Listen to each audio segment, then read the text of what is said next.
What's the word? What's the word? What's the word? We got Drake continues to embarrass himself. Damn. Wait, I feel like that this is gonna be the reaction of the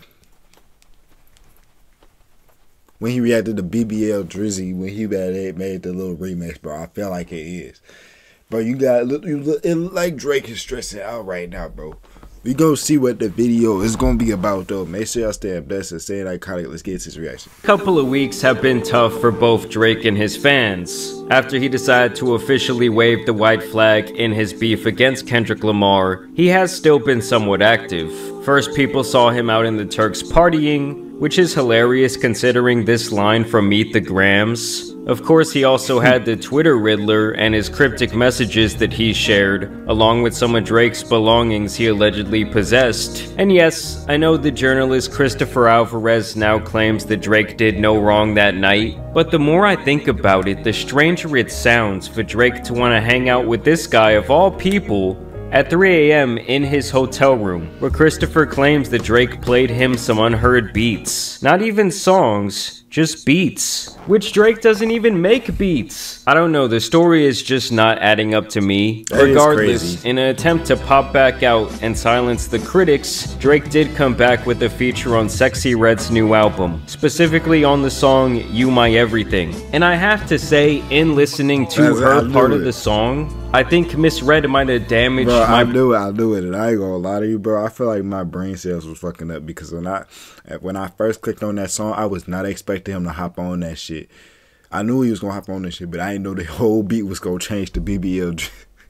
Man, that just got me permanently. I mean, her performance here is just straight up garbage. Like, I'm talking about way worse than Soul Train. I'm like, what is it fuck me for? Now, in his feature, Drake attempts to silence the haters and to diffuse the ever-growing buzz around the first and greatest diss beat of all time, Metro Boomin's BBL Drizzy. Now here you get the same bullshit Drake that we've gotten over the last couple of years. Lazy lines about having sex, and bars about the tough guys in his entourage. But this one's gotta be my favorite. Soon as this shit get resolved, I'll turn librarian for you. I'm booking that shit. Why? And here is where he tries to reclaim his status as the true BBL god. This is your brain when you're struggling to focus. Thank you for hitting me with an ad, cause that shit was too unexpected, my nigga. I ain't gonna lie to you. And this is your brain when you're in the zone. Sampling the record itself and saying, me and the surgeon got history. I changed a lot of girls' lives for real. They need a new body to hit me. Hey, BBL Drizzy, they want a new body. They asked me for it. The last one, Jung, he did it for free because I sent so many past ones for him. So here Drake is saying, yes, I am indeed the BBL god, because yes, I've likely spent millions of dollars getting various surgeries for various women. I mean, at this point, Drake is looking at these chicks like Build-A-Bitch, apparently. In this way, I guess Drake tries to divert the joke on himself. So, I ain't gonna lie to you. I know that it's possible for you to go to the. I know that it's possible. Wait, I know that it's not possible for. Fuck, I'm yapping. Hold on, let me summarize it. All right. So, I had an argument with a young female after like 2 years ago, 1 year ago. Until this day, she's still pissed off about it. I just came to the realization that some females, they can't get the body that they truly desire sometimes without a BBL because of the structure that their body was built from when they was younger. You know what I'm saying? To my intelligence, to what I have known before, I thought that you can go to the gym and just get anybody that you want. You know what I'm saying? At the end of the day, you need to be grateful for your body. Either way, you know what I'm saying? Just love your body, love yourself, man, no matter what. You know what I'm saying? God created a beautiful person, whether male, female, dog, ant, whatever. You know what I'm saying? That's just how I feel. That's my take on it. But, damn, when I tell you that this BBL shit is overplayed out, he said he bought hundreds of girls' BBLs. Bro, BBL, go to the... I can't even do it. I'm going to get canceled. Into a W? All I know is that stupid BBL Drizzy hook has lived rent-free in my head for weeks. And the fact that people were dissing him in 1,000 different languages was just hilarious. Why he slaying on that shit? I don't know what the fuck he's saying, but it's old beat. It's old beat down. That's terrible how society turned into that shit nowadays. I don't even know what the fuck he's saying. It just look hard. It looked like he about to whip a sword out and start slashing the camera. You know what I'm saying? Yeah, I ain't trying to be like that, like those. Overall, this song still makes my ears bleed, at least for the first 2 minutes. But Drake's flow really is great here. I do have to admit though, I find it hilarious that he keeps fulfilling prophecy after prophecy. When I see you stand by sexy red, I believe you see two bad bitches. Even the biggest Drake nut gargler has to admit that the optics of this are hilarious. Now more recent. Before everybody take that in that context, I meant like a sword, like a, oh damn, it's not even, I didn't mean it like in no racist way. I didn't mean it in no racist way. I just thought like, cause the art style. Yeah, the art style. And because I used to have toy swords when I was a kid, so it's... A ghost from Drake's past has revealed its ugly head once again. Or should I say Ghost Riders? Thank you.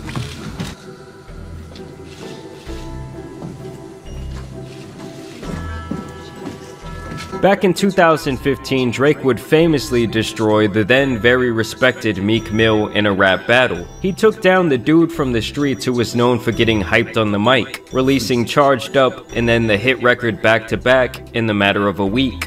Drake crushed any chance that Meek might have had by hitting him in his most vulnerable spot. I remember back then I had just left off to college, and when I heard back to back playing at house parties and on the radio, I said, holy shit, my guy Meek is cooked. He tried to come back. I tried to hype up his responses to my friends, but it did not matter. Everything about Back to Back was perfectly strategized. Even the artwork for the song directly referencing the walk-off home run in Game 6 of the 1993 World Series hit by Joe Carter was so well planned. For those of you that don't know, that home run propelled the Blue Jays to back-to-back championships. Drake had entire crowds of people saying lines like, Trigger fingers, turn the Twitter fingers. Yeah, you getting bodied by a singing nigga. You love that and you gotta get a world tour.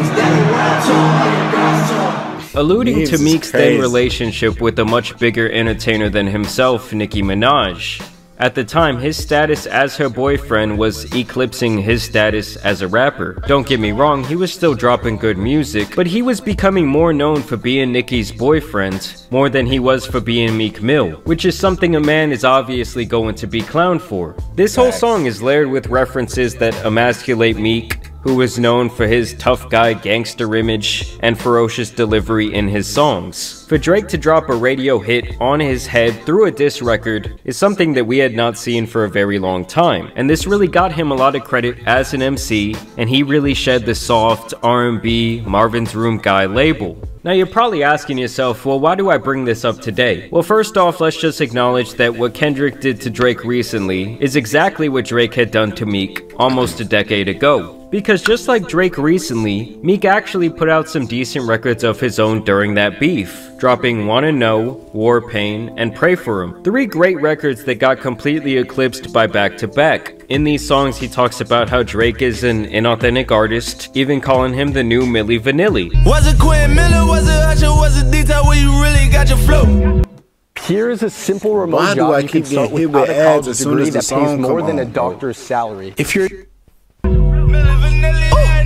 Referencing an R&B duo who infamously failed when it became public knowledge that they weren't actually singing a single note on their hit album. But in the end, it did not matter. Meek could have dropped the most scathing record of all time, and no one would have cared because the public perception was that Drake had already won. Does any of that sound familiar to you guys? Like Kendrick just got 2 platinum records calling him a PDF file. And just like Drake recently, Meek seemingly went into this battle with no strategy. And to me, in the end, that's why they both lost. Now, to Meek's credit, during this beef, he did expose the most glaring kink in Drake's armor at the time, and that's the fact that he had gotten a lot of quote-unquote help from ghostwriters writing some of his biggest songs. There is a reason that the term OVO sweatshop was coined at this time, as people began to speculate that Drake would use his record label as a guise to bring in talent, suck them dry for inspiration and ideas, and essentially sign his name on the top of their homework, and really leave them even worse than they were before before they met him. You're not an artist anymore, little guy. You make my hits now, pussy. Meek Mill called him out on record to give Quentin Miller his due credit for his work on If You're Reading This Is Too Late. I just wanna know if you ain't right there running through the 6 shit.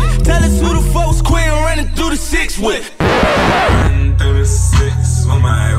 And even tweeted out, "Stop comparing Drake to me too. He don't write his own raps. That's why he ain't tweet my album, because we found out." Following this beef, reference tracks to several Drake songs would be released. People were shocked as they heard Quentin rap melodies and choruses from songs like Rico, 10 Bands, Started From the Bottom, and Know Yourself. Oh, money, new women, gotta keep it bouncing. Other reference tracks would be released from Party Next Door for the songs Company, Legend, and You With Me. Man, imagine this is your dream, to write for a massive artist like Drake, and in the end you don't even get paid for your contribution. I never got a publishing check off of any Drake songs. Regardless, the ghostwriter allegations had cooled off for a very long time after this. Drake of course went on to drop a ton of hits and several albums. But now the ghosts of the past are seemingly back, as the reference tracks have leaked for Mob Ties, Ratchet Happy Birthday, and Jumbotron Shit Poppin'. Specifically, I do want to hone in on Mob Ties here because, well, Ratchet Happy Birthday fucking sucks. And Mob Ties by many is considered to be a classic Drake song, as many felt it was a response to Pusha T. Just listen to how his biggest fans feel about it. But I did hear about that maybe he got some help on Mob Ties, and I ain't gonna lie, Mob Ties was a song that I felt that was Drake with his back against the wall, and I was like, yo, Drake, if he ain't right, it felt the way. I love the song. Yeah, like that, I would be like, that would hurt my heart. What's one of our favorite songs, Mavi, now? Sick of these niggas. Oh my God. I didn't have Mob Ties. Oh, I'm sick of these niggas. I'll hire some help. Yeah. Get rid of these niggas. But now we're finding out that an artist named Vori is allegedly the man behind Mob Ties. The flow, the cadence, everything is mapped out on this reference track.